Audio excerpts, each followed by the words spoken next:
What's up, YouTube? This is Two Raw for Sports. I know a lot of people are aware, most people are aware of the rivalry between Isiah Thomas and Michael Jordan, which got its start approximately around 1984. Um, was felt more on Isiah Thomas's end initially, became mutual by 85, 86, intensified on Jordan's part and Isiah's in the late 80s, and has not gotten any better. Um, if anything, has gotten worse over the years. We're also aware of the rivalry between Isiah Thomas and Scottie Pippen, the one-time friendship between Magic and Isiah, which turned to a coldness, if not rivalry, which only ended some years ago. But Isiah Thomas, Mr. Friendly, Mr. Wonderful, is also rather despised by another former NBA player. This is another rivalry. I don't know if you want to call it rivalry, but this is another soured relationship, I guess I would say. It doesn't get as much attention, and that is the relationship or the deteriorated relationship between Isiah Thomas and Adrian Dantley. And I really have to say, even though I can't definitively prove this, but I'll just say in all likelihood, you can make an argument that Isiah Thomas hurt Adrian Dantley's legacy by, uh, you know, going to management, the Detroit Pistons, and pressuring them to make that trade, which sent Adrian Dantley to, the cold and dark of Dallas, as LeVar Ball would say, in exchange for Mark Aguirre, saving Mark Aguirre from the Dallas Mavericks, who were an okay team, but they weren't a championship team, and providing Mark Aguirre with two NBA championships. Um, Not to say Mark Aguirre wasn't a vital part of those championships, but Adrian Dantley was a better player. And even though Adrian Dantley would go on to go to the Hall of Fame in 2008, it was long overdue. He last played in the NBA in 1991. And as we all know, Adrian Dantley is not even part of the top 75. But you look at this guy, man, and I don't really understand why he's not. Adrian Dantley went to Notre Dame, and they were the team. He was on that team that ended the mighty UCLA Bruins 88 game win streak. I think he was a freshman on that team when they ended the Bill Walton led UCLA Bruins 88 game win streak. Adrian Dantley would go on to become the Rookie of the Year with the then Buffalo Braves, who are now the Los Angeles Clippers. But unfortunately, Adrian Dantley became the first, and I believe he's still the only Rookie of the Year ever to get traded after his rookie year. And then he went to the Lakers, played with them for a while with Kareem um, and Norm Nixon, and he wasn't a real good fit on that team. And then he went to Utah, and Utah is where he flourished.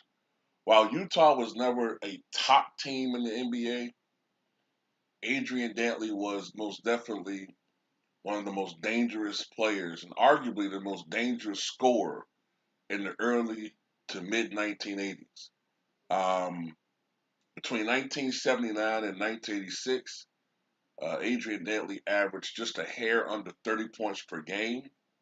He won two scoring titles, one in 1981, the second one in 1984. He came very close to winning a third scoring title against Dominique Wilkins in 1986. And Dantley had one thing in common with James Harden, and that is he had an uncanny knack, probably even better than James Harden. He had an uncanny knack of initiating contact and convincing officials that he was fouled or that he had gotten fouled. Remember, this is a guy who was only 6'5", 208 pounds, and he was not afraid to mix it up with the trees. So with his ability to initiate contact and getting fouled by larger men, but not flopping all over the place. But he could definitely show that he got fouled. I'm not saying he's flopping, but he's wasn't afraid of contact. He just had a knack for getting foul calls, and he shot an exorbitant amount of free throws. That was part of his game. Um, However, unlike James Harden, he didn't disappear if he didn't get calls. He had other things to rely on. He had a very good mid-range jumper, all right, out to probably 16, 17 feet. Back then, the three-point shot was sort of eschewed. It was not really part of the primary basketball planning back then. But Adrian Dantley, was extraordinarily efficient for his career. Shot 54% from the floor for his career. Had some years where he shot between 56, 57, 58% from the floor. Um, Shares the NBA record with Wilt Chamberlain for most free throws made in a game with 28 as far as regular season is concerned.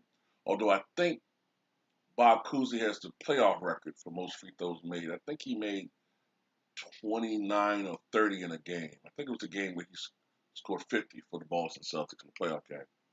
But by 1986, the Utah Jazz were on the verge of, rebuilding with two young players by the name of John Stockton, who was about to take over the point guard duties for, I believe the guy's name was Ricky Green, and Karl Malone had come of age, and Utah traded Adrian Dantley. I believe they traded him to the Detroit Pistons. And let me say this too, y'all. Isiah Thomas likes to say, well, Mike didn't start winning until Scotty arrived. Let this be known. Isiah didn't start winning until a multitude of players arrived. Adrian Dantley, Dennis Rodman in the draft, John Sally in the draft. These were some key players. Rick Mahorn, Joe Dumars in '85. Before these guys arrived, Isiah was getting his ass kicked. But he doesn't like to talk about that. But anyway, Adrian Dantley, because this was a team with a lot of scores, wasn't putting up 30 points a game anymore, but he was an integral part. I had a little pork pig moment. He was an integral part of this team. And as a matter of fact, if I'm not mistaken, I believe he led the Pistons in playoff scoring. And, that kind of bugged Isiah. Isiah was to consider himself the leader of this team. Adrian Dantley was a veteran. All right, Adrian Dantley had been in the NBA before Isiah Thomas, and Isiah liked people to march to the beat march to his beat. And Adrian Dantley and him clashed. And in 1988, the Pistons came that close to winning the title, ultimately losing in 7 games. I believe it was that series. Someone can correct me if I'm not mistaken. I believe it was in Game 7 that Dantley went down with the concussion. Game 6 or Game 7.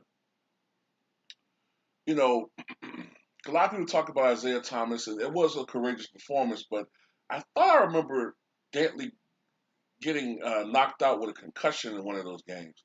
But anyway, Isiah couldn't stand Adrian Dantley. And about midway during the next season, 88-89, the trade was made, which sent Dantley to Dallas in exchange for Mark Aguirre. And this is the point I'm trying to make here. Let's just say that trade doesn't get done. Adrian Dantley stays on the team, and they go on to win a championship in 89 and 90 with Dantley on the team.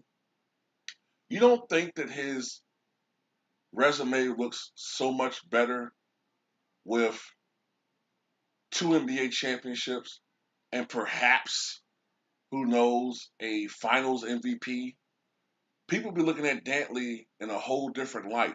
He would be automatically, with the 2 championships, jettisoned, especially in today's championship, obsessed era. He'd be catapulted ahead of the crowd with Gervin and Wilkins and English and those guys who are great players, but he'd be probably a top 30 all-time player. And you could argue Isiah Thomas stole that from him, man. And to this day, he can't stand Isiah Thomas. So anyway, just want to do a video talking about one of DC's finest, Adrian Dantley, the real AD.